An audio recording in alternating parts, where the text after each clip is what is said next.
Olá pessoal, a graça e a paz do Senhor Jesus. Estamos aqui para dar continuidade ao nosso seminário de Apocalipse. A nossa primeira aula foi fantástica, fiquei muito feliz com os comentários, com os acessos. E já quero te convidar você, que se você não está participando desse canal, você vai lá, tem um local para se inscrever, você escreve e ativa o sininho.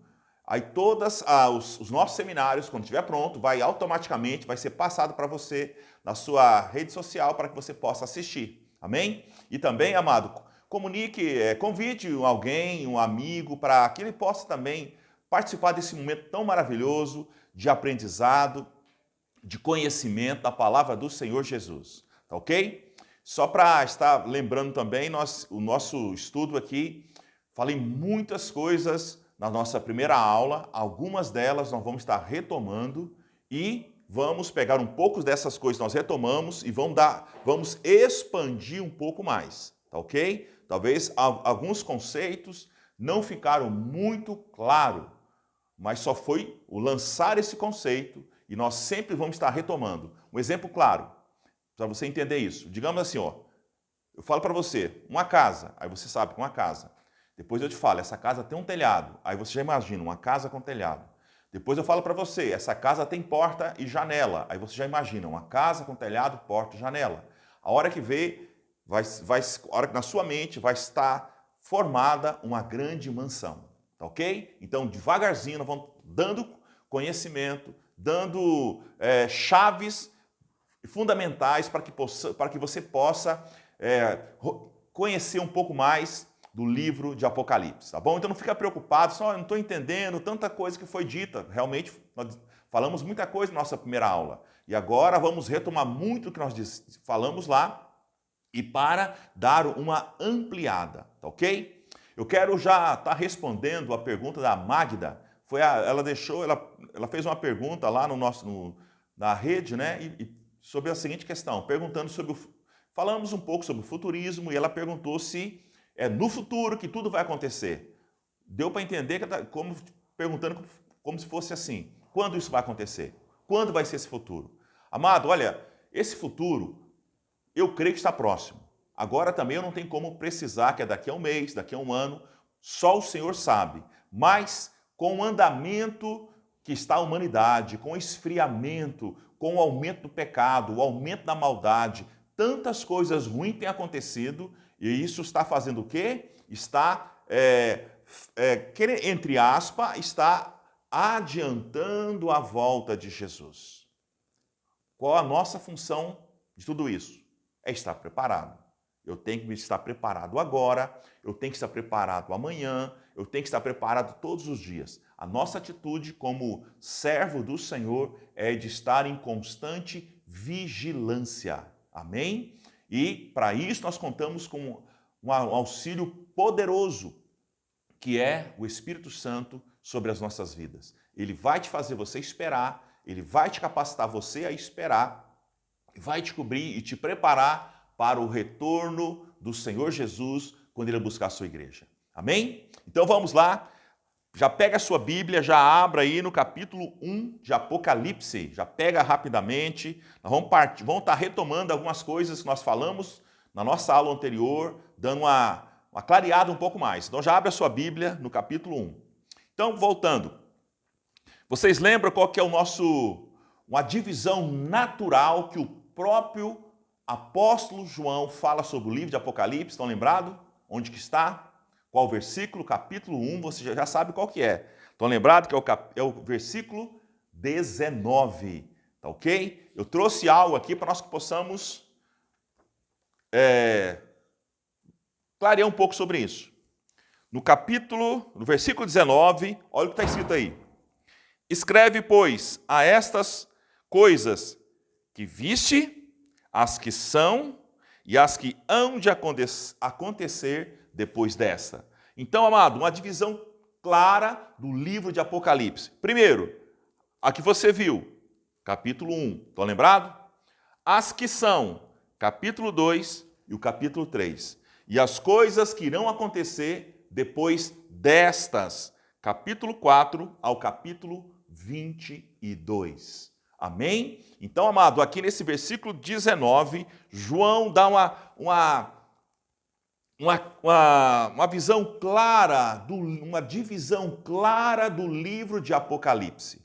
O Apocalipse, então, é dividido em 3 partes. O que você viu, as coisas que já estão, que sucedem e as coisas que vão acontecer lá na frente. 3 partes, capítulo 1, capítulo 2 e capítulo 3, e depois capítulo 4 até o final. Amém? Então, o tanto ficou bem mais claro agora. Na aula passada nós falamos sobre isso, sobre o versículo 19. Escreve, pois, as coisas que viste, os que hão de acontecer, o que são e os que hão de acontecer depois destas. Essa é uma divisão natural do livro de Apocalipse. Amém? E também, eu quero estar retomando aqui, com mais clareza, as nossas escolas de interpretação. Estão aqui as principais escolas de interpretação que nós falamos, não é? Partindo daqui, foi quando Jesus Cristo veio à Terra. Nós falamos sobre uma escola chamada preterista, uma escola chamada futurista e uma escola chamada historicista e a última escola idealista. Esse gráfico aqui, querido, está nessa apostila que foi elaborada para ajudar o seu entendimento, tá ok? Olha, então está aqui, ó, o que vem a ser o preterismo? Nós estamos nesse momento aqui, esse é o momento agora, vamos pensar que esse aqui é o momento final, tá ok? Então Jesus veio, nessa escola preterista, todo o livro de Apocalipse está onde? Aqui, ó, já aconteceu, pretérito. Nós estamos aqui, e a visão historicista fala que o livro de Apocalipse, do capítulo 1 ao capítulo 22, aconteceu todo aqui. A visão futurista é o que nós vamos estar ensinando nesse seminário de Apocalipse. Hoje, nós estamos aqui. O que ela fala, então? O livro de Apocalipse está onde? Na nossa frente. Amém? Está aqui, ó. A visão nossa mostra, a visão futurista fala que todo o livro de Apocalipse, né, está direcionado para onde? Aqui é o agora. Jesus Cristo está aqui, ele morreu na cruz. Aqui para frente. A visão historicista, o que ela fala? Tudo é história, do começo, quando foi escrito o livro de Apocalipse, até o tempo final. Essa é a visão historicista. E a última visão é uma visão idealista. O que é o idealismo? Você viu que tá, alguns pontos, só pontinhos, ele pega apenas o que ele acha que é certo para montar a sua visão. Tá ok? Então a nossa visão é uma visão futurista, que ela está falando de um futuro, tá? Nós estamos aqui e a visão de Apocalipse é para o futuro. Ela não aconteceu aqui no passado. Ela foi revelada por João aqui, mas para acontecer nos tempos futuros. Tá ok? Deu para entender então um pouco sobre essa visão? Esse quadro também, como eu falei, está aqui nessa apostila, para você possa ter, tá? Agora, quero retomar um pouco também sobre as visões das escolas, ampliar um pouco mais sobre essas visões. A primeira, o futurismo é dividido em 3 escolas, que você lembra, que é o pré-tribulacionismo, que é o mesotribulacionismo e o pós-tribulacionismo. Então vamos lá mais para você entender de uma maneira clara, para fechar isso aí. Isso é muito importante. Ó, aqui está Jesus na cruz. A visão pré-tribulacionista fala que nós seremos arrebatados, você lembra disso? Antes da tribulação.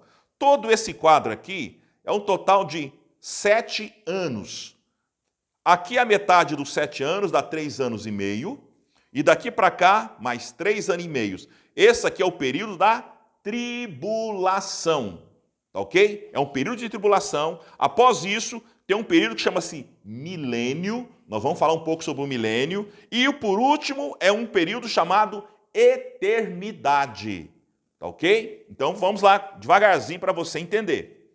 Jesus Cristo, ele veio aqui à Terra e começou a era da igreja. Nós somos a igreja do Senhor Jesus, tá? E começou a era da igreja. Aqui, antes de começar a iniciar a tribulação, Jesus Cristo vem e faz o quê? Você lembra? ele arrebata a sua igreja. Onde está isso? O texto aqui fala. 1 Tessalonicenses, anota aí, 1 Tessalonicenses 4, do versículo 13 ao versículo 17.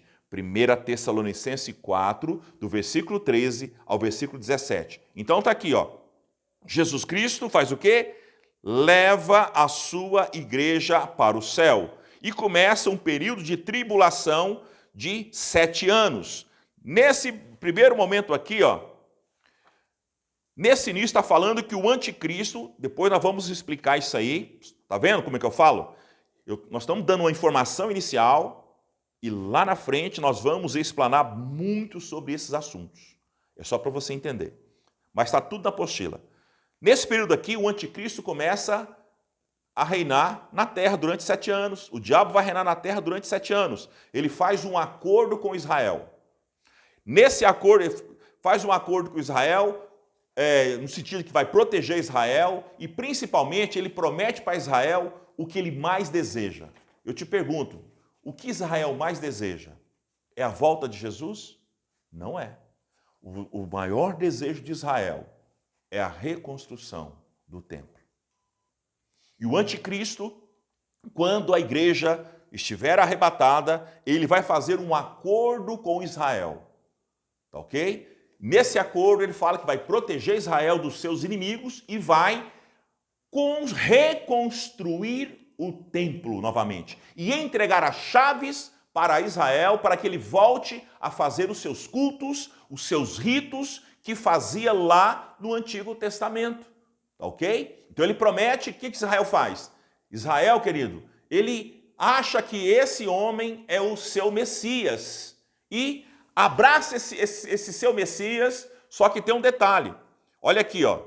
Aqui no meio, nos 3 anos e meio, Israel vai perceber que ele foi enganado. Nos 3 anos, na metade da tribulação, Israel percebe que foi enganado. Aí ele rompe com o anticristo.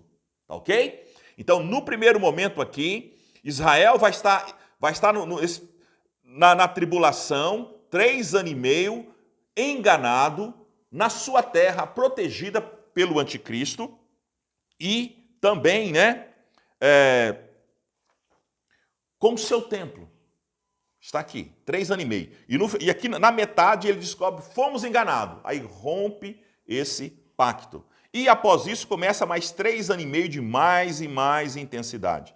No final desses 3 anos e meio, aqui, ó, Jesus Cristo volta, para defender Israel.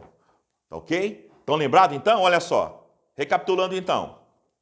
Jesus, a era da igreja, começa no período da tribulação de 7 anos, a igreja é retirada e vai para o céu.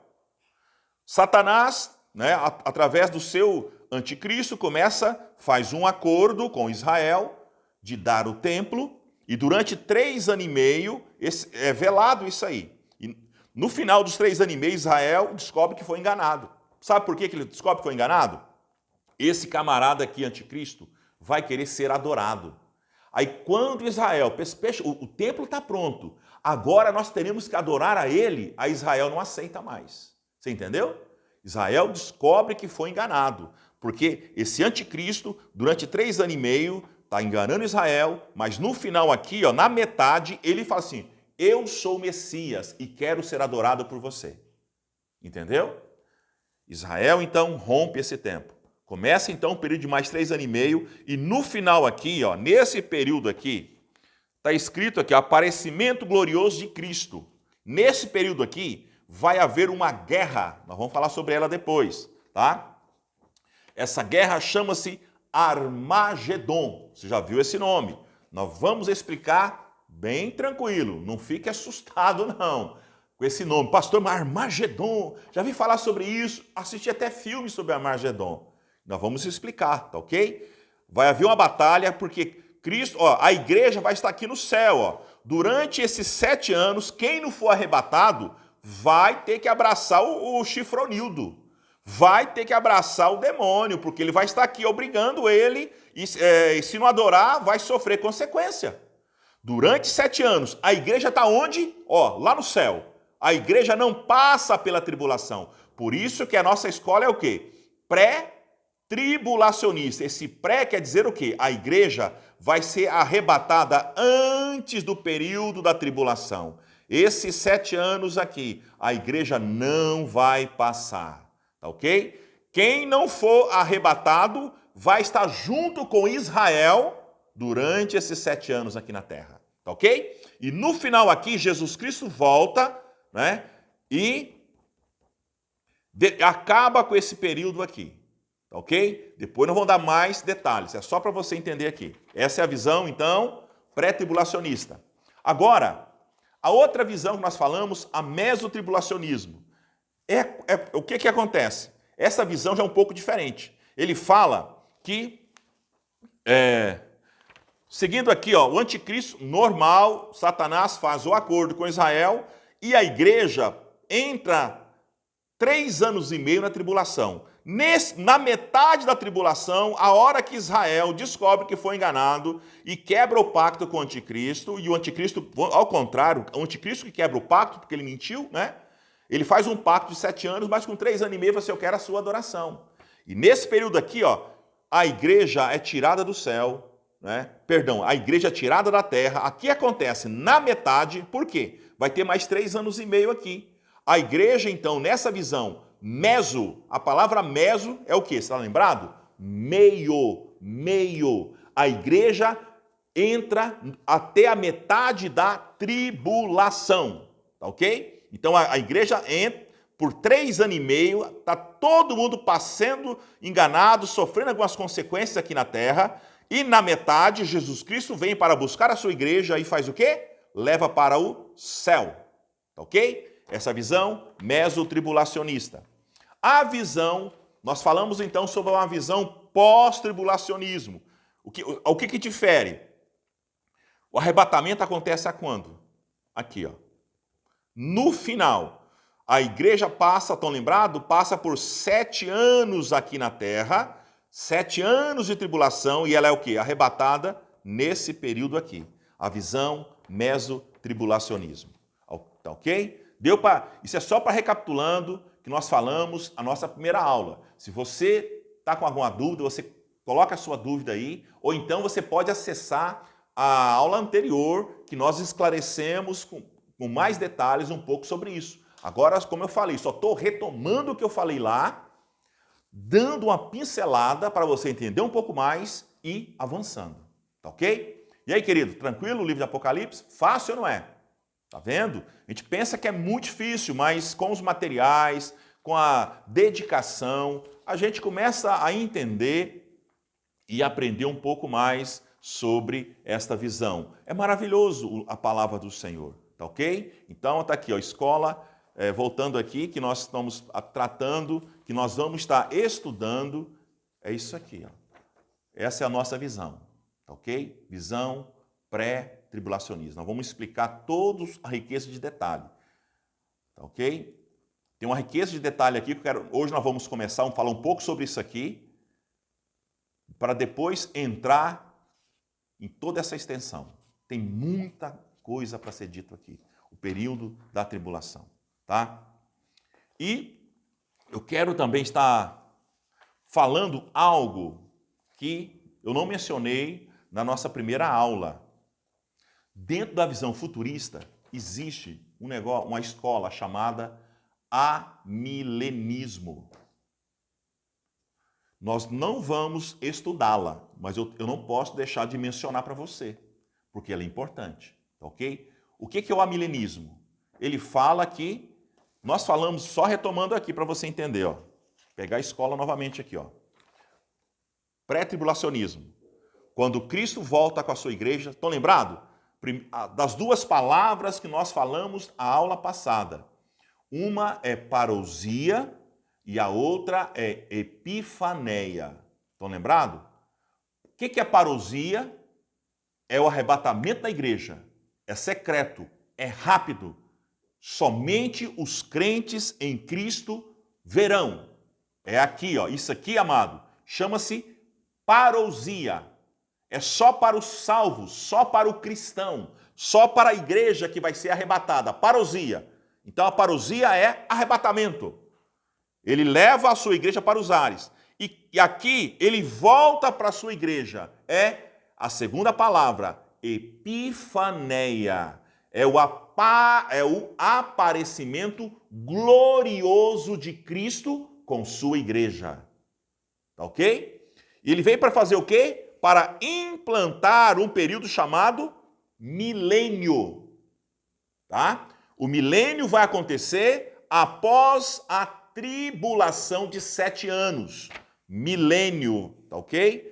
Jesus Cristo vem para a terra com a sua igreja para implantar o milênio. Nós vamos explicar sobre isso. Mas essa escola amilenista aqui, ela já fala que não tem nada disso, que não existe milênio, que nós já, pelo contrário, nós já estamos no milênio. Tá ok? Então, para essa escola, nós já vivemos o milênio desde quando Cristo foi ao céu. E implantou-se um período chamado milênio. É uma escola, tá ok? Então nós não vamos, só estou apenas mencionando para você que você pode estudar, você pode pesquisar um pouco sobre isso. E eu falo um pouco também aqui nessa apostila sobre o amilenismo, tá ok? Para a gente agora dar aquela cajadada. Opa, olha só o tanto, tá vendo o tanto ficando bem mais fácil? Esse pastor Ivanilson ajuda muito o seu conhecimento. Então vamos lá. Arrebatamento da igreja. Olha esse gráfico aqui, ó.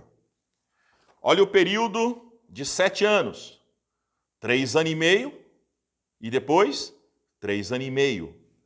Na escola pré-tribulacionismo, onde acontece o arrebatamento? Aqui, antes dos 7 anos. O pré-tribulacionismo, está escrito aqui, essa escola. O mesotribulacionismo, 3 anos e meio, arrebatamento da igreja. E o pós-tribulacionismo, 7 anos de tribulação, o arrebatamento acontece aqui.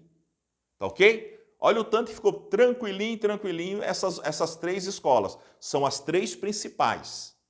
As 3 principais escolas sobre o arrebatamento, que são escolas importantes, é o quê? O pré-tribulacionismo, que acontece aqui antes da tribulação, o mesotribulacionismo, que acontece após 3 anos e meio, a igreja entra na tribulação por 3 anos e meio, e é arrebatada aqui. E o pós-tribulacionismo, a igreja passa pelo período da tribulação por 7 anos, e é arrebatada aqui no final. Tá ok? Então nós vamos estar com riqueza de detalhes, falando sobre o pré-tribulacionismo. Nós acreditamos, com base nas Escrituras, que a igreja não vai passar pela tribulação. A tribulação não é para a igreja. A tribulação não é para a igreja. Tá ok? Com base na palavra do Senhor. Por que que não é? Tá aqui, olha só esse quadro. Não sei se você já ouviu falar sobre isso. Amado, existe 3 povos aqui na terra que Deus relaciona. O primeiro povo que Deus relaciona chama-se judeus. O segundo povo que Deus relaciona aqui na terra chama-se gentios. O terceiro povo que Deus relaciona aqui na terra chama-se igreja. 3 povos. Qual o texto base? Anota aí, ó. 1 Coríntios 10, versículo 32. Vou até ler para você, ó. Portai-vos de modo que não deis escândalo, nem aos judeus, nem aos gregos e nem à igreja. Gregos e gentios são sinônimos. Tá ok? Presta atenção nesse detalhe. Isso aqui é muito importante. Isso aqui é uma chave preciosa para você conhecer o livro de Apocalipse. Por isso que existem muitas dúvidas. Sabe por quê, irmãos? Nós não estudamos as coisas chaves. Então isso aqui é um fundamento. Por quê? Se eu falei que tem 3 povos que Deus relaciona, cada um desses povos Deus relaciona de um jeito. Porque se fosse relacionado... Então, se fosse Deus relaciona tudo igual, eu colocaria só um quadro e escrevia aqui, judeu, gentios, igreja, seria tudo igual, mas não é assim. Com os judeus, Deus relaciona de uma maneira diferente. Por quê? De quem são as promessas? Para começar, de quem são os patriarcas? De quem é o Messias? Jesus Cristo é de quem, irmãos? No primeiro momento, ele não era nosso.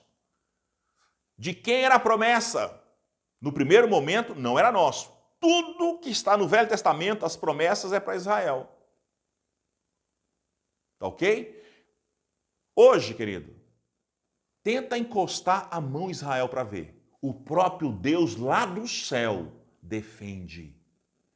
Depois você pesquisa uma guerra de 6 dias. Tem uma guerra que durou 6 dias contra Israel. Israel deu uma lavada no mundo árabe, irmão. Deu uma lavada. Aquela famosa goleada. Deus estava protegendo Israel naquela batalha.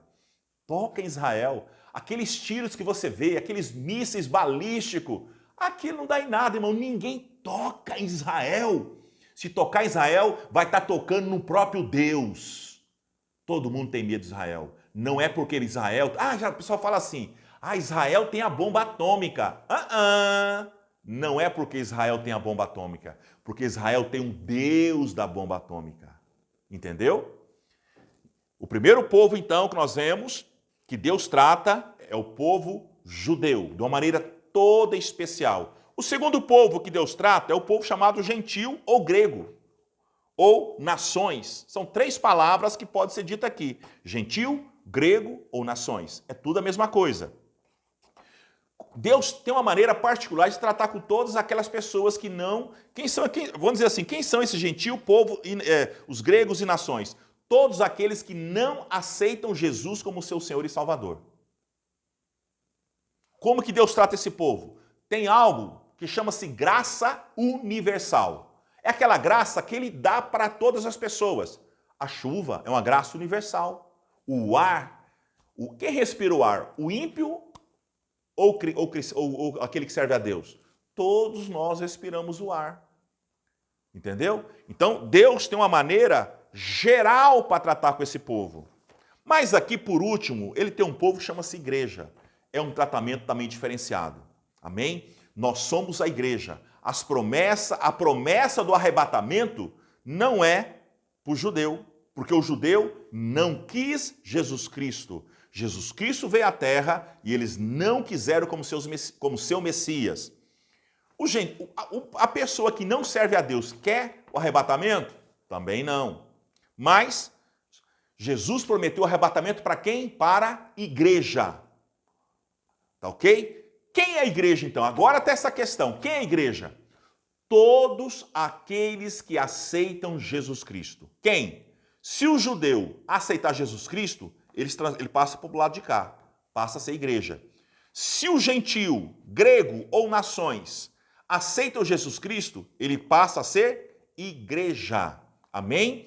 Nós somos a igreja. Se você entregou sua vida a Jesus, você é a igreja. Tá ok? Agora preste atenção no que eu vou dizer. O arrebatamento, vou reforçar. O arrebatamento, Jesus não prometeu arrebatar Israel. Não prometeu arrebatar os gentios. Só prometeu arrebatamento para quem? Para a igreja. E o que ele prometeu para Israel? A tribulação. Para que aquele tempo de 7 anos, irmãos? É para que Israel venha reconhecer Jesus Cristo como seu Senhor e Salvador. A tribulação é para Israel. Nós vamos entrar depois em um livro de Daniel e vai falar sobre isso. Entendeu? Olha, a profecia do livro de Daniel é para a igreja? Não é. Eu te pergunto, querido, você é o quê? Você é judeu? Não, você não é judeu. Eu não sou judeu. Eu nasci no Brasil, não é isso? Sou brasileiro, não sou judeu. Aceitei Jesus e me tornei igreja. Quem é judeu? Os nascidos de sangue. Esses sim são os judeus legítimos. Tá ok? O que Deus prometeu? Como o judeu não recebeu Jesus Cristo como seu Senhor e Salvador, o que Jesus falou para eles? Nós vamos encontrar lá na tribulação. A tribulação de 7 anos é para Israel e para todos aqueles que não aceitam Jesus Cristo como seu Senhor e Salvador. Entendeu, querido? A profundidade disso, da tribulação? Por isso que a igreja não vai passar para a tribulação. Ele prometeu buscar a sua igreja. Ele prometeu arrebatar a sua igreja. Mas para Israel, ele leva para um tempo de tratamento final, que chama-se tribulação. Tá? Entendeu claramente? Por isso que as pessoas têm muitas dúvidas. Não sabe quando a igreja, quando Jesus fala para a igreja e quando Jesus fala para Israel. Nós temos que saber, gente. Senão a gente confunde todo o livro de Apocalipse. É por isso que o livro de Apocalipse fica tão difícil. As pessoas misturam Israel com igreja, achando que é uma coisa só. E não é. Agora você já entendeu. Você sabe quem é Israel e você sabe quem é a igreja. A igreja, quando surgiu a igreja? A igreja surgiu aonde? Na morte de Jesus Cristo. Lá em Atos 2, quando o Espírito Santo desce, surgiu a igreja ali. A igreja, essa era presente. A igreja não estava no Antigo Testamento. Antigo Testamento estava Israel. A igreja está onde? No Novo Testamento. Só que tem um detalhe. No Antigo Testamento fala de uma igreja futura. Há apenas uma alusão a um povo. O próprio Jesus, ele fala o seguinte: veio para os seus, mas os seus não receberam. E todos aqueles que o receberam, deu-lhes o poder de se tornar filhos de Deus. Ele também, Jesus Cristo, fala que ia levantar um povo para provocar ciúme em Israel. Quem é esse povo, irmão? Somos nós. Nós somos esse povo que está cumprindo essa missão de Jesus Cristo aqui na terra. Jesus Cristo escolheu uma nação lá atrás, começou com Abraão, não é isso? E vem trazendo aquela geração. Chegou no momento, eles não quiseram esse Messias. Eles viraram a costa para esse Messias. Eles não aceitaram Jesus como seu Senhor e Salvador. O que Jesus fez? Voltou para um povo que não queria ele, que eram os gregos, as nações, né? Os gentios. Somos nós. E quando nós aceitamos Jesus Cristo, nós nos transformamos em igreja. Amém? Está entendendo a profundidade da profecia? Está entendendo como é que as coisas caminham? Aí você sabe, irmãos, olha, está aqui, ó, como nós estamos falando aqui, ó, pré-tribulacionismo. Ó, está escrito aqui, ó, era da igreja. A igreja nasceu aqui, ó, após a morte. E Jesus Cristo, antes de ir, ele prometeu assim, olha, essa igreja aqui, todos aqueles que me aceitam como seu Senhor e Salvador, eu vou tirar. Ela não vai passar pela tribulação. Tribulação, então, não é para a igreja. Alguns querem colocar a igreja na tribulação, que eles entrem. Mas nós entendemos que a tribulação não é para a igreja. Amém? Tranquilo, então? Deu para entender esses três? Anota aí. Teve uma pessoa que ela anotou, acho que fez umas 6 páginas de anotação, mandou até a foto para mim. Pastor, aqui as fotos. Anotei 6 folhas só da primeira aula, né? Eu fiquei muito feliz, né? Fiquei muito feliz com... Eu acho que se ela anotou 6, vai anotar mais uma 6 dessa segunda aula. Eu quero estimular você a ter seu caderninho para você anotar as suas coisas. E nessa anotação, se surgir alguma dúvida, você pergunta. Você me liga, você manda uma foto, você acessa um WhatsApp, faz qualquer coisa, mas estou à sua disposição. Tá ok? Entendeu então, irmão? Isso aqui é fundamental, hein? É fundamental para entender o livro de Apocalipse. Os 3 tipos de povos. Judeu, gentil, igreja. Desses 3, quem é você? Você já sabe. Você é igreja. Amém ou não amém? Dá um glória a Deus aí. Aleluia, esse Deus é maravilhoso. Amém? Agora, querido, eu quero entrar, abra a sua Bíblia, está aberta, você vai para o capítulo, nós já falamos um pouco, voltando para o versículo 19, as coisas que viste. Hoje eu estou encerrando o capítulo 1, as coisas que viste. Agora nós vamos entrar na segunda parte do livro de Apocalipse, que fala, está escrito o quê? As coisas que são, capítulo 2, abra aí ao capítulo 3. nós vamos ter que entrar nesse capítulo aqui, para nos dar mais base, mais entendimento. Já esteja com a sua Bíblia aberta, no capítulo 2 ao capítulo 3. Nós vamos começar aqui, já no capítulo, logo no primeiro versículo. Ok? Isso aqui é muito importante. Aqui, irmãos, nós já falamos que Jesus Cristo fala para João, escreve. Depois envia essa carta para os meus anjos, que estão nas 7 igrejas. Tá ok? Nós vamos estar falando então sobre essas cartas que foi escrito e endereçada para as 7 igrejas que estavam na Ásia. Tá? Eu trouxe aqui um mapa. Opa! Tá aqui, ó. Isso aqui chama-se Ásia. Aqui está as 7 igrejas do Apocalipse. Éfeso, Esmirna, está escrito em inglês, né? Mas ainda bem que você lê inglês igual o seu pastor, né? Nós estamos fluentes, não somos? Nós não somos fluentes no inglês? Então é mole para nós. Então vem cá. Ó, Éfeso, Esmirna, Pérgamo, Tiatira, Sardes, Filadélfia e Laodiceia. As 7 igrejas que estão na Ásia.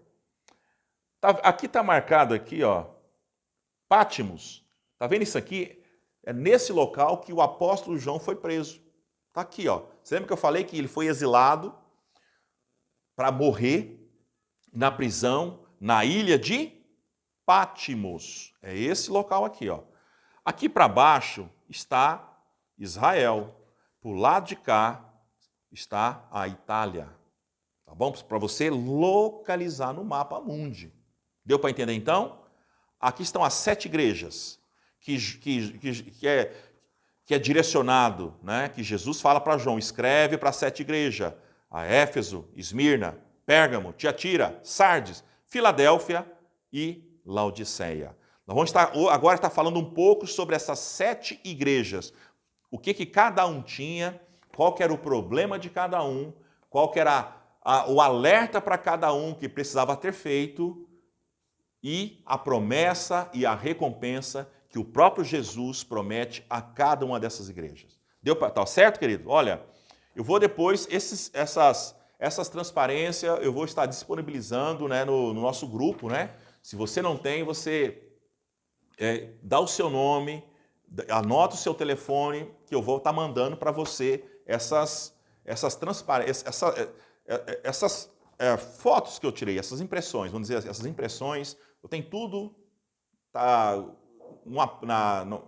no computador, eu mando para você dar mais uma estudada, vai te dar uma clareza tremenda. Porque eu vejo, irmãos, olha, o estudo visual, isso facilita muito, não é assim? Você escutar, você ler, você ver, você comentar, isso dá mais de 90% do aprendizado. Então, o visual realmente nos fortalece.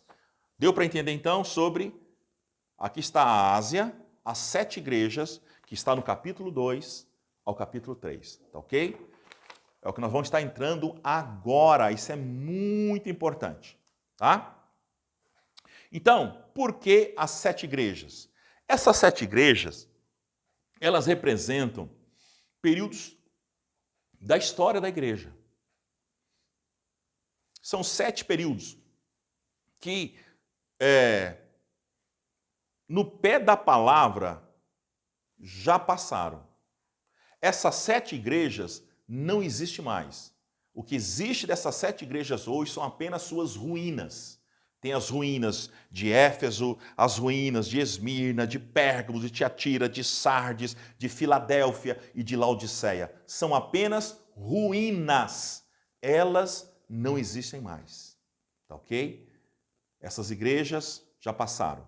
Como é que surgiram essas igrejas? Vamos voltar um pouquinho. Deus foram embora e começaram a surgir um pouco dessas igrejas. E outras foram fundadas pelos apóstolos, tá? Então, vamos direto aqui já à primeira igreja. Tá aí, Apocalipse capítulo 2. Olha o que está escrito aí. Está com a sua Bíblia aberta? Então, vamos lá. Ao anjo, quem é o anjo? Já falamos isso aqui.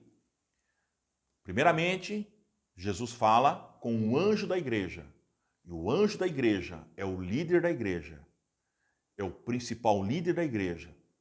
É o pastor da igreja. Se for o bispo da igreja, Deus está falando com ele. Olha, amado, isso não é uma vanglória, não é querer ser melhor do que os outros, mas primeiramente, Deus fala com o líder da igreja antes de falar com você. Só que tem uma coisa para você dar risada aí. Na hora da disciplina, não sei se você vai achar bom ou ficar triste também. Na hora da disciplina, começa também com o líder da igreja. Entendeu? Tudo começa com o líder da igreja. Deus fala primeiro com o líder e a repreensão começa com ele também. Amém? Porque a quem muito é dado, a muito é cobrado. Tá? A primeira carta, então, está na igreja. Escreve para a igreja de Éfeso, está escrito aqui, ó, ao anjo da igreja em Éfeso, escreve. O que vem a ser a igreja de Éfeso? Primeiramente, quem fundou essa igreja? Vamos entender. Anota aí o texto, Atos capítulo 18, versículo 19. Atos 18, versículo 19. Né? Quem foi? Lá fala que Paulo, quem abriu esse trabalho, quem fundou essa igreja, foi o apóstolo Paulo na sua segunda viagem missionária. Na segunda viagem missionária, Paulo funda a igreja de Éfeso. E depois que ele faz, envia o seu discípulo e filho, ele fala como filho, Timóteo, tem até duas cartas aqui que Paulo escreve para Timóteo, 1 Timóteo e 2 Timóteo. É um discípulo amado, um filho na fé de Paulo. Paulo envia Timóteo para tomar conta da igreja. E nós já falamos também que o apóstolo João foi o último, né, desse pastor. João pastoreava, como ele não adorava o imperador, como ele não sujeitava as leis romanas no sentido de adoração, de veneração ao imperador, ele foi, está lembrado? Ele foi exilado para a ilha de Pátimos. Então está aqui, ó, pelo imperador ele foi exilado para a ilha de Pátimos. Tá? E após isso, o imperador traz ele de volta, ele reassume a igreja de Éfeso. Tá? Então olha o naipe desses pastores. Não era qualquer pastor que pastoreou a igreja de Éfeso. Paulo fundou a igreja de Éfeso. Timóteo pastoreou. E o próprio apóstolo João foi o último pastoreado dele foi lá. Ele morreu, como nós falamos, né, já velho de idade, aos 100 anos. Tá? E mais uma característica importante sobre Éfeso. Éfeso, Atos capítulo 19, versículo 35. Anota aí. Atos 19, versículo 35. Lá tem um templo que estava entre as 7 maravilhas do mundo. Era o templo de Diana. E em Atos 19, Paulo, ele entra em guerra espiritual com aquele povo. Estão lembrados? Que muitos começaram a queimar os seus livros. Depois você lê esse capítulo. E Paulo foi perseguido porque estava quebrando o negócio dos artífices. Porque em Éfeso muita gente sobrevivia, sabe do quê? Do comércio religioso falso. E as pessoas começaram a converter em Éfeso. Começaram a entender isso e largando a idolatria, largando as imagens e largando o templo de Diana. Paulo quase quebrou o templo de Diana, ao ponto das pessoas que faziam imagem, perseguiu Paulo e quase acaba matando ele, expulsa daquela cidade. Ok? Olha, está vendo só? Isso é só uma introdução sobre essa igreja que fala. Então, amado, olha, era uma cidade mais rica e mais importante da Ásia Menor. Era chamada a Feira das Vaidades. Éfeso, a Feira das Vaidades. Como eu já falei aqui, um templo de Diana. Nesse templo tinha chamadas prostitutas culturais. Eram mulheres que iam a serviço do templo.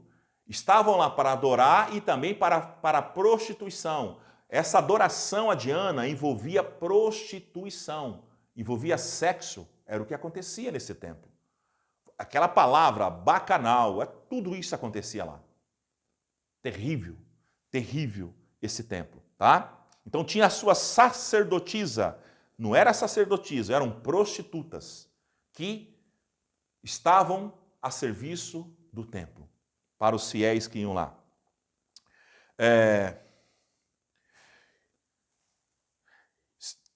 Olha o que diz o versículo 2, abra sua Bíblia aí. Olha, irmãos, nós sabemos que Jesus Cristo sabe de tudo, amém? O versículo 2 ele fala o seguinte: conheça as tuas obras, tanto o teu labor, a tua perseverança, e não pode suportar os homens maus, e puseste à prova os que a si mesmo se declaram apóstolos, mas não são. Irmãos, olha aqui Jesus está mostrando um problema nessa igreja. Tinha muitos falsos apóstolos.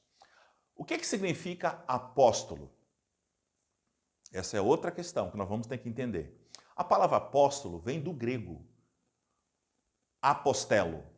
Essa é a palavra original. Apóstolo vem do grego apostelo. Então, apostelo, traduzindo para o português, apóstolo, que significa enviado. É aquele que é enviado para um trabalho, aquele que é enviado para abrir uma igreja, aquele que é enviado para implantar um fundamento, isto que é o apóstolo. Aqui, essa igreja estava tendo problema com falsos apóstolos, porque os verdadeiros eram tementes ao Senhor. E aqui, então Jesus Cristo está chamando a atenção desse pastor. Olha, fala aí para ele que, essa igreja tem falsos apóstolos aí no meio. Mas também ele fala que era fiel à doutrina. Segunda coisa, ele está, olha o versículo 3, ele diz o seguinte: tens perseverança e suportaste a prova por causa do meu nome, e não deixaste te esmorecer. Era uma igreja perseverante. Mas no versículo 4, ele mostra o problema grave dessa igreja. É um problema de muitas pessoas hoje, que talvez estão em alguma igreja cristã. Tenho, porém, contra ti, versículo 4, que abandonaste o teu primeiro amor. O que é abandonar o primeiro amor? Abandonar o primeiro amor é abandonar o próprio Jesus. É o que está falando aqui. Essa igreja estava abandonando o próprio Jesus. Hoje, algumas pessoas estão na igreja e eles já abandonaram o próprio Jesus. Com as suas atitudes, com os seus frutos, com as suas ações, você vê claramente que Jesus Cristo não está nele. Que ele já está fora há muito tempo. Mas aqui estava falando já, irmãos, está vendo? Naquela época as pessoas já começaram a abandonar o próprio Jesus, vivendo um cristianismo falso, um cristianismo sem amor, sem perdão, sem fé, sem nada. Cristianismo totalmente falso. Mas, no versículo 5, ele diz o seguinte: lembra-te onde você caiu, arrepende. Olha que coisa maravilhosa. Lembra onde você caiu, dando uma chance. O nosso Deus é o Senhor da segunda chance. Mas no versículo 6, ele faz outra acusação contra essa igreja. Não, perdão, é uma recomendação boa. Tenho, contudo, a teu favor que odeia a obra dos nicolaítas, como também eu odeio. Quem são os nicolaítas? Isso aqui, irmãos, é um problema muito grave. São os discípulos de Nicolau. A palavra nicolaítas, Nicolau significa destruidor do povo. Então esse pessoal não era flor que se cheira. Nicolau significa destruidor do povo. Tenho, porém, você odeia, a palavra aqui está escrito, odeia as obras desse pessoal aí. Por quê? Qual que era a doutrina dos nicolaítas? Eles pregavam uma nova versão do cristianismo, um cristianismo light, um cristianismo liberal. Isso é muito perigoso. A igreja cristã constantemente é acusada de ser rígida, de ser ultrapassada, de estar numa caixinha fechada. É um preço alto. Liberalismo, irmão, você pode fazer tudo. Você pode vir na igreja do jeito que você está. Você não precisa de arrependimento, não precisa pedir perdão de pecado. Pode continuar vivendo a vida secular e a vida na igreja. Tem uma palavra que, me desculpe, né, mas fala, o crente Raimundo. Desculpe essa expressão, ao nome. Nada contra o nome Raimundo, nome muito bonito. Que você já sabe sobre isso. O crente Raimundo é aquele que tem um pé na igreja e um pé no mundo. Né? É isso que o liberalismo quer. Você tem um pé na igreja e um pé lá fora. Esse povo estava acabando com essa igreja. Mas Jesus Cristo faz uma promessa para ela. Está no versículo 7. Ao vencedor, eu vou dar para você que alimente da árvore da vida, que encontra-se no paraíso de Deus. Agora vamos voltar um pouco. Que árvore da vida é essa? Tem que voltar um pouco para Gênesis. Quando Deus criou o homem, lá em Gênesis, ele colocou ele no paraíso e colocou duas árvores, não foi? A árvore da vida e a árvore do conhecimento do mal. Não foi? Estão lembrados? As duas árvores que estavam ali no paraíso. Adão comeu qual? A árvore do conhecimento. E a árvore da vida? O que Jesus fez com ela? Está aqui o texto. Ele tirou ela de lá, está aqui, está no céu. A árvore da vida é uma vida eterna. Se Adão comesse, como ele comeu, a árvore do conhecimento, e ele comesse depois da árvore da vida, ele ia viver eternamente no pecado. Não precisaria de Jesus voltar, porque o homem já tinha decretado a sua vida eterna no pecado. O que o próprio Deus fez? Colocou anjos para proteger essa árvore. Estão lembrados? Aqueles querubins com as espadas, o que estavam fazendo? Para que Adão não comesse da árvore da vida e vivesse eternamente no pecado. Então os anjos foram colocados ali, ó, né? E expulsou Adão e Eva do paraíso. Mas a árvore da vida ficou protegida lá no Jardim do Éden. E aqui o Apocalipse fala que ela foi retirada de lá, para que ninguém mais tivesse acesso a ela. Tá ok? Essa é a primeira carta, então, à igreja de Éfeso. O nome Éfeso significa amor, significa desejável, a igreja desejável, a igreja de um amor ardente, uma igreja que lutava contra alguns problemas internos que ela tinha. Amém? Agora, versículo 8, a igreja de Esmirna.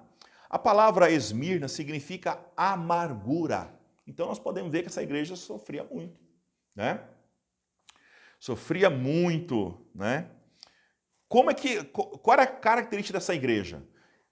Quando a gente fala assim, irmãos, a gente pensa que a igreja nessa época era tudo rico, eram as pessoas cheias de dinheiro, as pessoas de posse, intelectuais. Pelo contrário, a maioria das igrejas dessa época era composta de ex-escravos, de escravos e de gente simples. A maioria das igrejas, entendeu? Só para você entender, abrir mais um pouco a sua compreensão. O Jesus Cristo, ele chama 12 homens simples e trabalha com ele 3 anos. Após esses 3 anos, esses 12 homens começam a multiplicar esse conhecimento.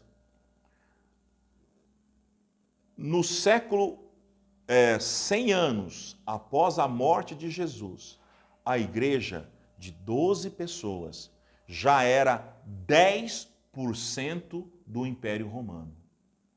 Você sabe o que é isso? Olha, por que você acha que Constantino, no ano 303, ele traz a igreja para o governo? Irmãos, a igreja foi crescendo, a igreja foi multiplicando, em números, em quantidade, só que a sua maioria eram escravos, ex-escravos, pessoas simples. Era esta as pessoas que pertenciam à igreja antigamente. Os romanos não tinham dificuldade, por quê? Eram orgulhosos, inteligentes, soberbos, endinheirados, e para eles era insuportável pertencer a uma seita, entre aspas, chamada cristianismo. Por quê? Ele era patrão, senhor, ia conviver no meio de gente pobre, no meio de gente simples, no meio de gente foragida, no meio de gente que ainda era escrava, no meio de gente que talvez comprou a liberdade. O romano não, eram raros, eram poucos que se converteram. Porque o cristianismo é algo popular, não só para pobre, mas para que todos aqueles que aceitam essa mensagem. Mas no primeiro momento da igreja, as primeiras pessoas eram essa. E a igreja de Esmirna, a membresia dela eram de escravos e de pessoas expropriadas. Mas só que nessa igreja tinha dinheiro, tinha unção, tinha palavra. Tá? Versículo 9, olha só, diz aqui, ó, conheça as tuas obras, a tua pobreza, está aqui. Eu sei que você é pobre. Eu conheço a sua membresia. Jesus está falando. Eu sei que as pessoas são simples, são ex-escravos, são expropriados. Né? Conheço tudo isso. Mas tu és rico. Rico na minha presença. E a blasfêmia aqui, os mesmos se declaram judeus e não são, sendo antes sinagoga de Satanás. Aqui fala, irmãos, que essa igreja estava sendo perseguida pelo judaísmo. A igreja cristã, só para você entender isso claro, Atos 2, o surgimento da igreja, como é que era, quem compunha essa igreja? Era uma igreja judaico-cristã. Os seus membros eram todos judeus. E com o tempo, essa igreja, as pessoas foram convertendo e entrando, foram misturando esse povo. E chegou em um período que o judaísmo queria que essa igreja continuasse nos rituais judaicos, mas essa igreja não aceitou. E houve uma ruptura entre o judaísmo e com essa igreja. Tá ok? E aqui esse texto falou que esses judeus estavam perseguindo esta igreja. Perseguindo para quê? Para que ela voltasse aos rudimentar da lei. Voltasse à lei, voltasse à circuncisão, voltasse à liturgia que o próprio Senhor Jesus havia abolido. Irmãos, queridos, o texto fala que o véu rompeu. O véu rasgou, ou seja, a lei antiga já foi superada, agora é tudo por Jesus. Amém? Tudo acontece por Jesus. Aqui no versículo 10 ele fala para essa igreja, ser fiel até a morte, que vou te dar o quê? A coroa da vida. Olha, Jesus promete para essa igreja de Esmirna a coroa da vida. Só que eu quero chamar a sua atenção que na cidade de Esmirna havia um ginásio, uma pista de corrida externa. Tá? Havia uma pista de corrida onde as pessoas... Cadê que está aqui? Isso. Jogos olímpicos, né? E sempre o vencedor ganhava o quê? Uma coroa. Era uma coroa de louro, de folhas, de flores, que era colocado na cabeça. Aí Jesus, olha, vocês estão correndo por uma coroa de louro, mas se você for fiel até a morte, eu vou dar o quê? A coroa da vida. Aleluia. Olha que coisa maravilhosa. Jesus promete à igreja de Esmirna dar a coroa da vida. E no versículo 11, no finalzinho, ele fala o seguinte, o vencedor de nenhum modo sofrerá o dano da segunda morte. Qual que é a segunda morte? O vencedor não vai sofrer o dano da segunda morte. Sabe qual que é a segunda morte? O lago de fogo. A segunda morte é a separação total de Deus. Tá ok? Nós vamos falar depois sobre o lago de fogo. Tá ok? Nós vamos entrar com riqueza de detalhes. Aqui Jesus que está falando. O vencedor não vai para o lago de fogo. É o que está dizendo aqui. Amém? O lago de fogo foi criado para o diabo e seus anjos, conforme a Bíblia. E aquele que não for fiel ao Senhor, aquele que não tiver Ele como seu Senhor e Salvador, vai ser o quê? Vai sofrer o dano da segunda morte. Tá? A terceira carta, Pérgamo. Pérgamo já é diferente. Quem é Pérgamo? Pérgamo, querido, é uma igreja mundana. Você conhece alguma igreja mundana? Você conhece alguma igreja que o mundanismo está dentro dela? Vou citar uma. Essa eu posso citar que você conhece. Inclusive aqui na nossa cidade tem uma. Chama-se Igreja Inclusiva. O que é igreja? Pelo nome bonito, né? Por ser inclusiva, você pensa que é incluir algumas pessoas. Não. Ela inclui pessoas que não estão em lugar nenhum, mas para viver do mesmo jeito. Ela não tem mudança de vida, não tem Jesus, não tem salvação, não tem nada. É só uma religião. É uma falsa religião. A igreja mundana também é uma igreja que está misturada na política. Tem algumas igrejas, querido, que o político senta na cadeira ao lado do pastor, que o político pega o microfone, que ele prega. Misericórdia. Política é uma coisa. A igreja não pode misturar com a política.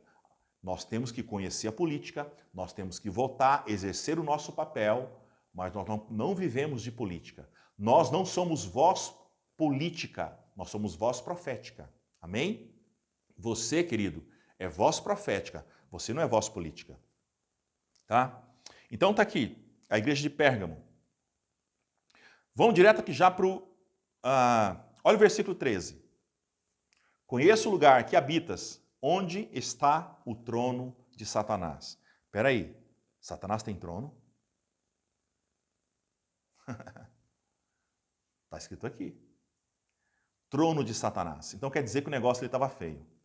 Pessoas que estavam com doutrinas erradas, que o próprio diabo estava reinando naquele local. A cidade de Pérgamo. Tem um fato histórico que veio aqui, olha, está dizendo, a cidade de Pérgamo adorava o deus da medicina, chamado Esculápio. Você viu falar sobre esse nome? Esculápio ou Asclépio é outro nome. São dois nomes que são iguais, que é a mesma pessoa. Esculápio ou Asclépio. Mas o mais conhecido é Esculápio. É o símbolo da medicina. Qual que é o símbolo da medicina? Uma estaca e uma cobra entrelaçada nela. Esse é o deus Esculápio. Era o deus adorado pela cidade. Era o deus principal da cidade de Pérgamo. Esculápio, tá? Agora, não confunda a serpente que Moisés ergueu. Não tem nada a ver com Esculápio. Aquela serpente que Moisés ergueu lá no Velho Testamento está, anota aí, em 2 Reis, capítulo 18, versículo 4. Aquela cobra que o próprio Deus fala para Moisés erguer chama-se Neustã. Ok? Então, Neustã é uma, Esculápio é outro. Ok? Neustã foi a serpente que Moisés ergueu lá no Velho Testamento, que o próprio Deus falou que ele fizesse.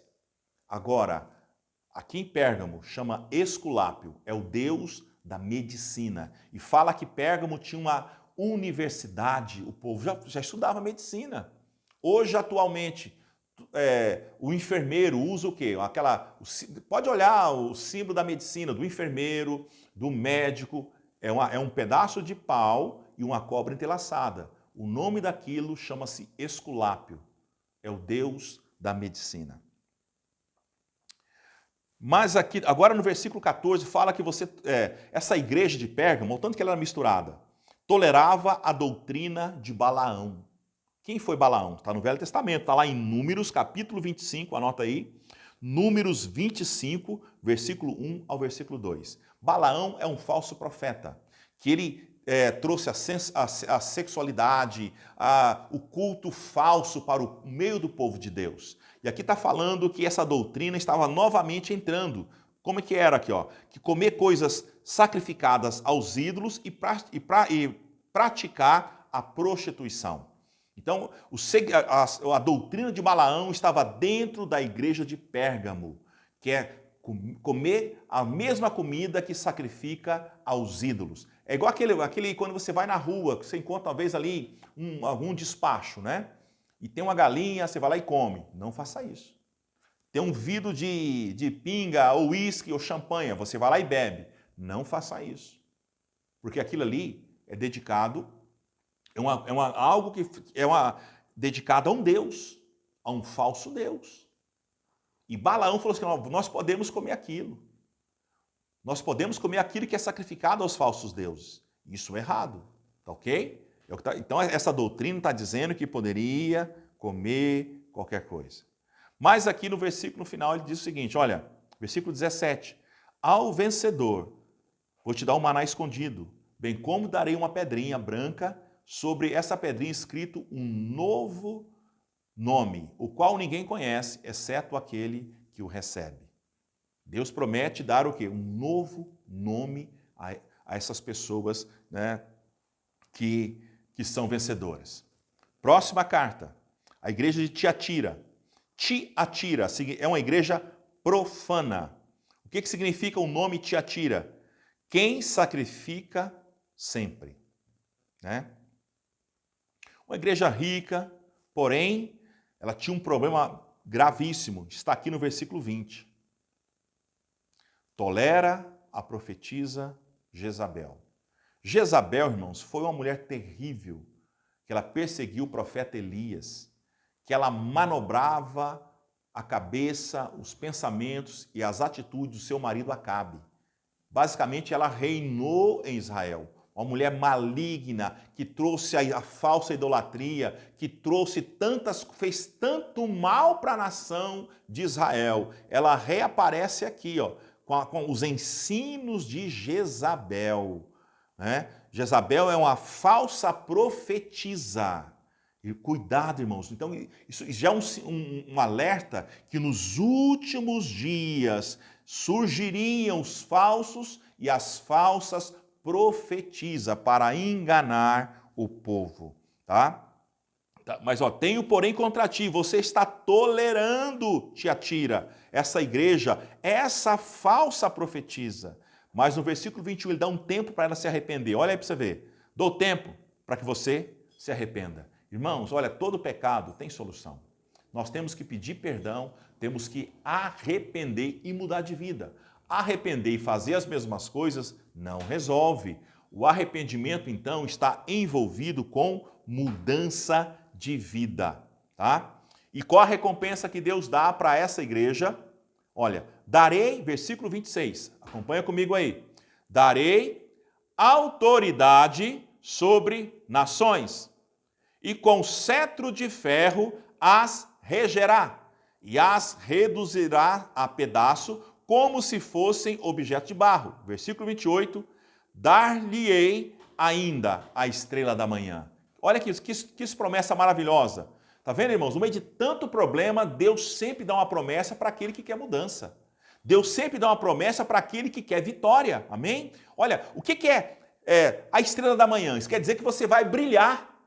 Brilhar como uma estrela. Oh, glória a Deus! Mas você vai resplandecer não o seu brilho, mas o brilho do próprio Cristo, que é o mais importante para todos nós. Amém? Nós vamos então brilhar o brilho de Cristo. A próxima, a igreja de Sardes, capítulo 3. Né? Sardes significa remanescente. Né?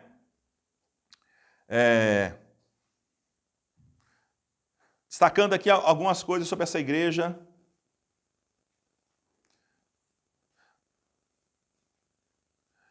Versículo 2. Ser vigilante, consolida o resto que estava para morrer, porque não tenho achado íntegras as tuas obras na presença do meu Deus. Ou seja, olha os problemas dessa igreja aí. Mas, versículo 5. O vencedor será assim vestido de vestiduras brancas, de modo nenhum apagarei o seu nome no livro da vida. Pelo contrário, confessarei o seu nome diante do meu Pai e diante dos seus anjos ao vencedor. O Senhor vai dar coisas maravilhosas. Fala que não, o nome vai estar escrito no livro da vida, ou seja, não vai apagar. Irmão, se você aceitou Jesus, o seu nome não vai ser apagado no livro da vida. Pastor, mas eu caí. Arrepende, irmão. Amém? Se o seu nome está escrito lá, ninguém apaga. Amém? A penúltima, Filadélfia. Filadélfia significa amor fraternal, né? Logo no versículo 7, ele já tem alguma promessa para essa igreja de Filadélfia. Ele diz o seguinte, você tem a chave de Davi, o que abre e ninguém fecha, e o que fecha e ninguém abre. O que é a chave de Davi? Da onde que vem isso? Anota o texto aí. Esse texto aqui, não sei se você entendeu quando você leu. Isaías 22, 22. Lá está escrito que ele daria a chave ao sacerdote Ilquias. Essa chave, querido, era uma chave grande para colocar no ombro. A gente pensa uma chave pequenininha? Não, é uma chave grande que se colocava no ombro. Quem tinha essa chave? Ele tinha a chave do tesouro. Todo o tesouro era guardado em uma sala e tinha essa chave para abrir essa porta. Ninguém conseguia abrir se não fosse com essa chave grande que era colocada sobre o ombro de quem a possuía. E a função da chave, qual que é? Abrir portas e fechar portas. Deus promete a Filadélfia que você tem a chave de Davi, ou seja, nós abrimos portas e fechamos portas. Amém? Olha, mas também chave significa responsabilidade. Não abra qualquer coisa e não feche qualquer coisa. Chave é poder. Então há um poder nas suas mãos. Muito cuidado com esse poder, tá? Versículo 10. Porque guardaste a palavra da minha perseverança, também eu te guardarei. Presta atenção aqui. Marque esse versículo, a minha está até marcada aqui, ó. Marque esse. Aqui está falando sobre o arrebatamento da igreja. Depois a hora que finalizar as 7 igrejas, nós vamos falar um pouco sobre isso aqui.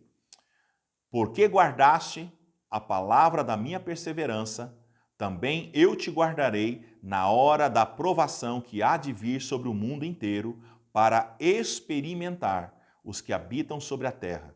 Querido, fala que nós seremos guardados na hora da provação que há de vir sobre o mundo inteiro. Que provação que é essa? Qual provação que é essa? Bom, o aluno aqui do curso, do seminário de Apocalipse já entendeu. Qual provação que é essa? 7 anos, tribulação. Você já entendeu. Está vendo aqui o versículo? Também eu te guardarei na hora da tribulação. A tribulação não é para a igreja, mais uma prova disso. Está vendo aqui? O próprio Jesus falou, eu vou guardar, que vai vir sobre todo mundo. Esses 7 anos, irmãos, é para todas as pessoas que estiverem aqui na terra. É para todo mundo. Mas a igreja vai ser o quê? Preservada, vai ser guardada, como o texto está dizendo aqui. Isso é algo maravilhoso. Versículo 12, olha a recompensa para essa igreja. Coluna, santuário do meu Deus. E no finalzinho do versículo 12, ele fala o seguinte: no meu nome a nova Jerusalém que desce do céu, vinda da parte de Deus, e o meu novo nome.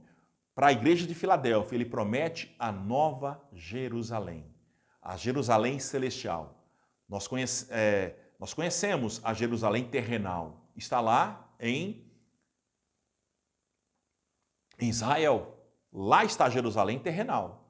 Mas a Jerusalém espiritual está no céu. Ela vai descer. Está escrito aqui, ó. Essa nova Jerusalém. No capítulo 22, no finalzinho de Apocalipse, fala sobre ela. Quando nós estivermos lá, nós vamos estar abordando a nova Jerusalém. Amém? Olha o tanto que é rico o livro de Apocalipse. Você começa a falar uma coisa e muitas coisas vão interligando. Mas nós não podemos falar tudo, porque senão vai complicar. Então nós só apenas citamos. Depois nós vamos retomar e vamos explanar com riqueza de detalhes. Tá? E a última igreja é a igreja de Laodiceia. Laodiceia é uma igreja morna. Logo no versículo 16, fala sobre essa igreja. Olha o que diz aí.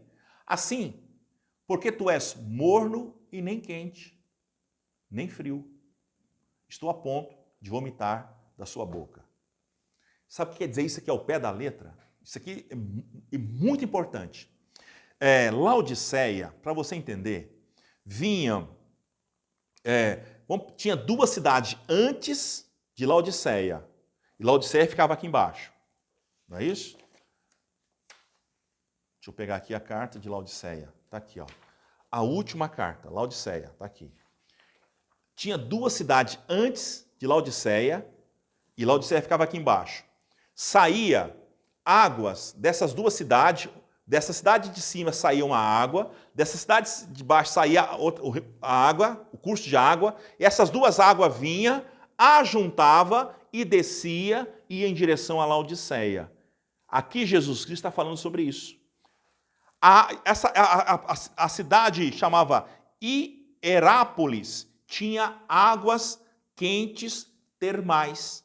E a cidade de Colosso, a água era fria. Você entendeu? Olha só, uma cidade tinha água quente, chamada Hierápolis, e a cidade de Colosso tinha água fria. Essas águas passavam, ajuntavam numa só, ficava a água morna. Agora você entendeu do que Jesus está falando aqui, ó. Está falando, tá vendo?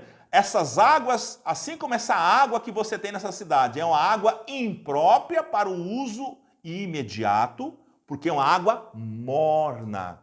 Ela vem uma água quente, uma água fria, aquela água morna ninguém bebe, né? O que ele fala para essa igreja de Laodiceia? Você é morno, estou a ponto de te vomitar. Tá vendo? Está chamando a lembrança das pessoas a sua água da sua cidade, que era uma água morna. Assim eles estavam também. Não só a água da sua cidade, eles eram crente morno. E o que Jesus fala sobre essas pessoas que é morno? Que não é frio e não é quente.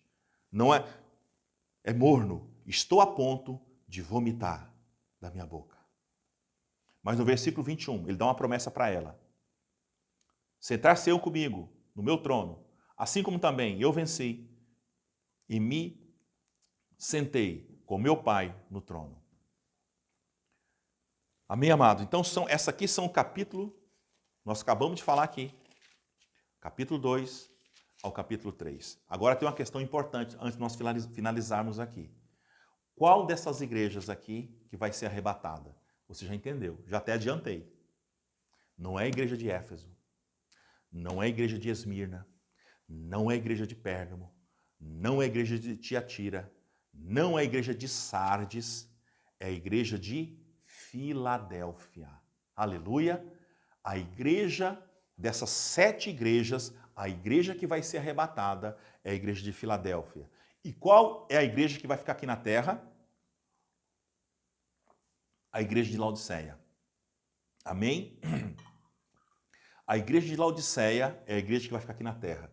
Quando Jesus Cristo, acompanha aí, Apocalipse, capítulo 3, versículo 10. Aqui está o arrebatamento da igreja. Jesus vem para buscar qual igreja? Filadélfia. A igreja do amor fraternal. Amém? Você é essa igreja, querido. Você faz parte de Filadélfia. Amém? Nós seremos arrebatados. E a igreja que vai ficar aqui na terra é a igreja de Laodiceia. Durante quanto tempo mesmo? Isso mesmo. Escutei daqui. 7 anos. 7 anos de tribulação. A igreja de Laodiceia vai entrar nos 7 anos de tribulação. Amém? Enquanto Filadélfia vai estar aonde? Lá no céu. Aleluia! Esse Deus é Deus tremendo. Amém? Não sei se você pode glorificar. Ver se eu tenho mais uma transparência aqui para mostrar. Eu acho que são para as outras aulas. Tá aqui, olha só, tudo isso aqui é material. Nós vamos ver ainda. Está cheio de gráfico, para a gente, né, esclarecer mais as nossas ministrações. Amém? Querido, deu para entender então sobre essas 7, a importância desse capítulo 2 e do capítulo 3. Entendeu a importância? Por quê? né? Deixa eu achar aqui mais uma vez ó, as coisas o quê? Por que isso é importante? As coisas que viste. Capítulo 1, nós já foi capítulo 2 e capítulo 3. Está aqui. As sete igrejas do Apocalipse. Com seus problemas e com as suas soluções. Próximo passo. As coisas que vão acontecer.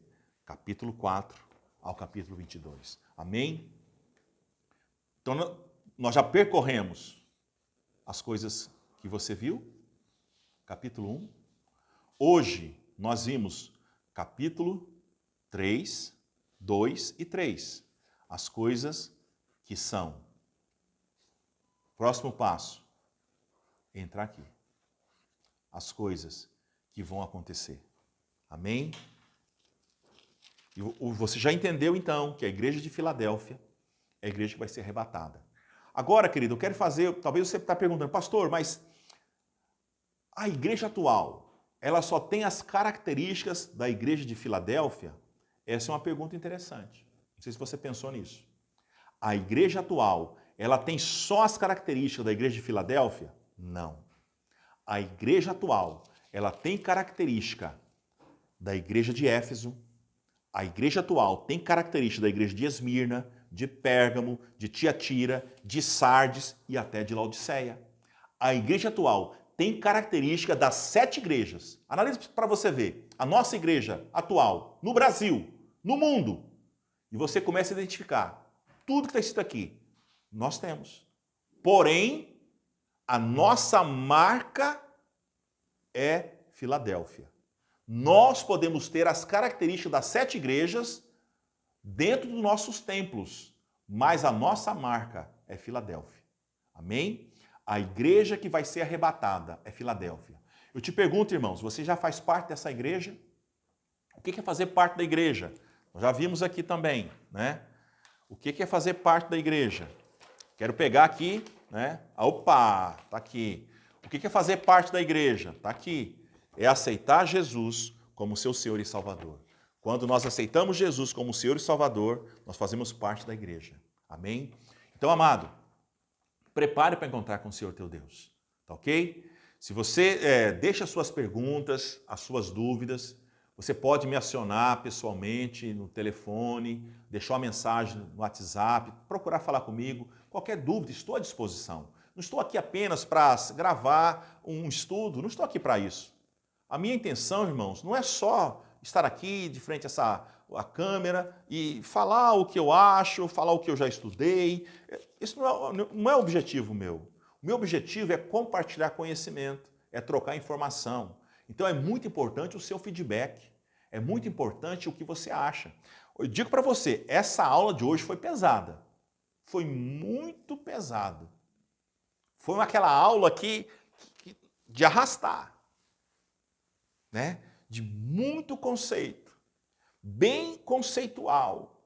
Mas isso é necessário para a gente entender o livro de Apocalipse. Por isso que algumas pessoas desistem, depara com isso. Mas para que eu estou estudando isso? Para que eu tenho que saber sobre essas 7 igrejas? Por que não pula direto para o arrebatamento? Não pula direto para Satanás que está preso por 1000 anos? Não pula direto para os gafanhotos, o cavalo branco, o cavalo amarelo e as trombetas? Não vai funcionar. É por isso que até hoje muitos não entenderam o livro de Apocalipse. Mistura tudo. Não adianta.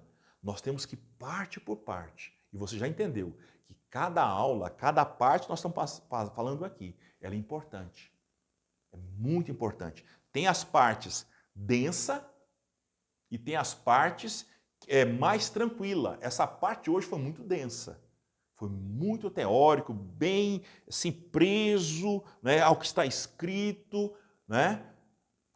Agora as próximas aulas vão começar a decolar, porque você já está começando a ficar pronto.